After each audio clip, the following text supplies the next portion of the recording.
বিশ্ব সঙ্গীতের সবচেয়ে বড় মঞ্চগুলোর একটি ইউরোভিশন সং কন্টেস্ট এবার প্রথমবারের মতো পা রাখছে এশিয়ায়। সেই ঐতিহাসিক যাত্রার অংশ হচ্ছে বাংলাদেশও। দেশের সেরা সঙ্গীত প্রতিভাকে খুঁজে বের করতে বঙ্গ ও এনটিভি যৌথভাবে আয়োজন করেছে voice of Bangladesh song for Eurovision song contest Asia.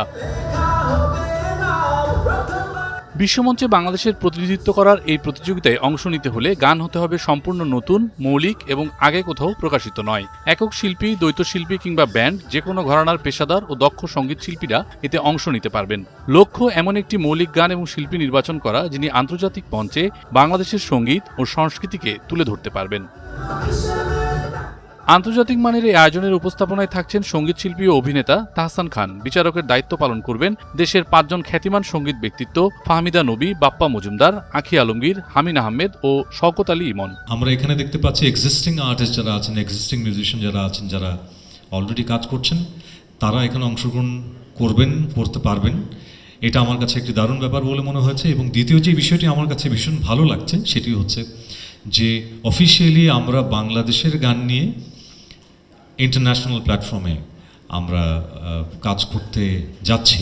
আমাদের বাংলাদেশকে আসলে ছড়িয়ে দেবার মতো এই স্বপ্নটা, আমাদের তো একটা প্ল্যাটফর্ম দরকার।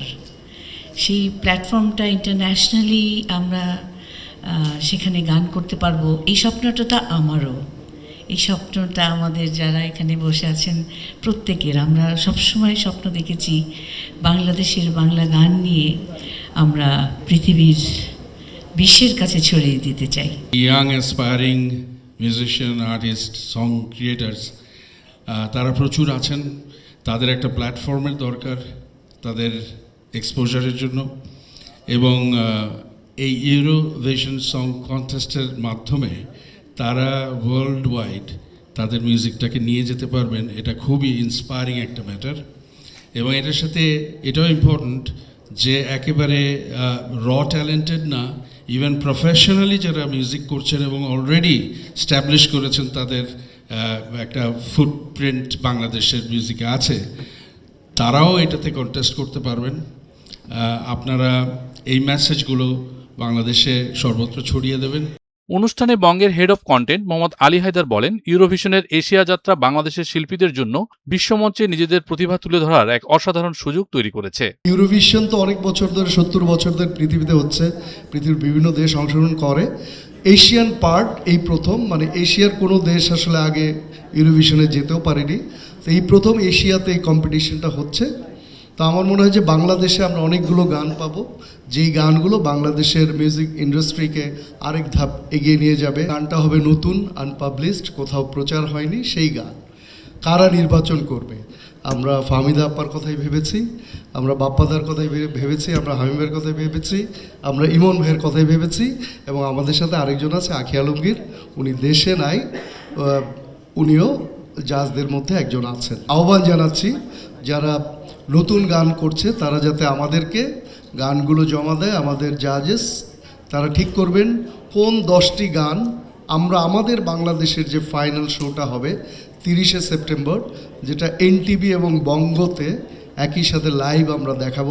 জাজেসদের পয়েন্ট হচ্ছে 50 100-তে, আর 50 মার্ক থাকবে অডিয়েন্সের।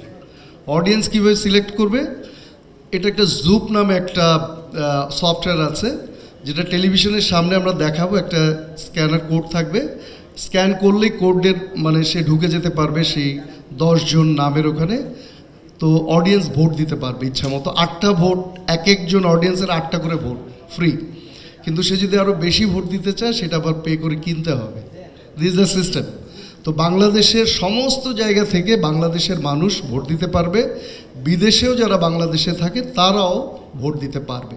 কাজে এটা একটি এমন একটা প্রক্রিয়া, এবং এই ভোটগুলোতে যে টপ হবে, জাজেসদের 50% নাম্বার প্লাস হচ্ছে অডিয়েন্সের 50% নাম্বার, সে একজন হবে টপ লিস্টেড। এনটিভির ব্যবস্থাপনা পরিচালক আশফাক উদ্দিন বলেন, এই আয়োজন দেশের সঙ্গীতকে আন্তর্জাতিক অঙ্গনে নতুন পরিচিতি দেবে এবং নতুন প্রজন্মের শিল্পীদের জন্য বৈশ্বিক মঞ্চে পৌঁছানোর পথ আরও উন্মুক্ত করবে। বাংলাদেশিরা সবকিছু পারেন গ্লোবাল মান বজায় রেখে। তো এই ক্ষেত্রে বঙ্গের এই ইনিশিয়েটিভগুলোকে বিভিন্ন গ্লোবাল ফ্র্যাঞ্চাইজি হিসেবে কাজ করার আমি এনটিভি পরিবারের পক্ষ থেকে অভিনন্দন জানাচ্ছি। তারা যে এই উদ্যোগটা নিয়েছে, এই উদ্যোগের ফলো করে হয়তো অন্যান্য প্রতিষ্ঠানও এগিয়ে আসবে। সুদূর ভবিষ্যতে আমরা আরও অনেক প্রতিষ্ঠানকে দেখব গ্লোবালি ফ্র্যাঞ্চাইজি এরকম অনেক অনুষ্ঠান করছে বাংলাদেশে, আর অনেক ক্রিয়েটিভিটি আমাদের মধ্যে গড়ে উঠবে। তা আমরা সকলে তাদের প্রতি আশাবাদী, আমাদের জুরি বোর্ড আশাবাদী, আয়োজক হিসেবে বঙ্গ আশাবাদী, মিডিয়া পার্টনার হিসেবে এনটিভি আমরাও আশাবাদী। আমাদের পার্টিসিপেন্টকে নিয়ে তারা বাংলাদেশের ব্র্যান্ড অ্যাম্বাসেডর হবেন, রিপ্রেজেন্ট করবেন। আমরা সকলেই তাদের জন্য দর্শক শ্রোতা এবং দেশবাসীর কাছে অনুপ্রেরণা, ভালোবাসা এবং দোয়া চাচ্ছি। বিচারকরাও বলছেন এটি কোনো সাধারণ রিয়েলিটি শো নয়, বরং পেশাদার ও দক্ষ সঙ্গীত শিল্পীদের জন্য আন্তর্জাতিক মানের একটি প্রতিযোগিতা।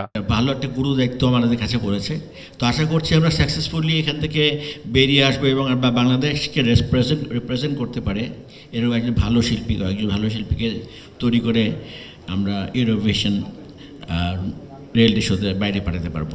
কে হচ্ছেন বিশ্বমঞ্চে এবার আমাদের কণ্ঠ, কে যাচ্ছেন গ্র্যান্ড ফিনালে যা ব্যাংককে অনুষ্ঠিত হতে যাচ্ছে সেখানে, নাকি আপনার কণ্ঠই হবে এবার এশিয়ার সেরা কণ্ঠ? প্রাথমিক বাছাই শেষে সেরা 10 জন শিল্পীকে নিয়ে আসছে 30 সেপ্টেম্বর অনুষ্ঠিত হবে ন্যাশনাল ফাইনাল। বিচারকদের মূল্যায়ন ও দর্শকদের ভোটে নির্বাচিত একজন শিল্পী বাংলাদেশের প্রতিনিধিত্ব করবেন ইউরোভিশন সং কন্টেস্ট এশিয়ার গ্র্যান্ড ফাইনালে।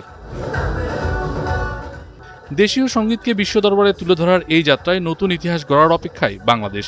পুরো আয়োজনটি সম্প্রচার হবে এনটিভি এবং বঙ্গ প্ল্যাটফর্মে। 2026 চোখ রাখুন এনটিভি এবং বঙ্গ পর্দায়।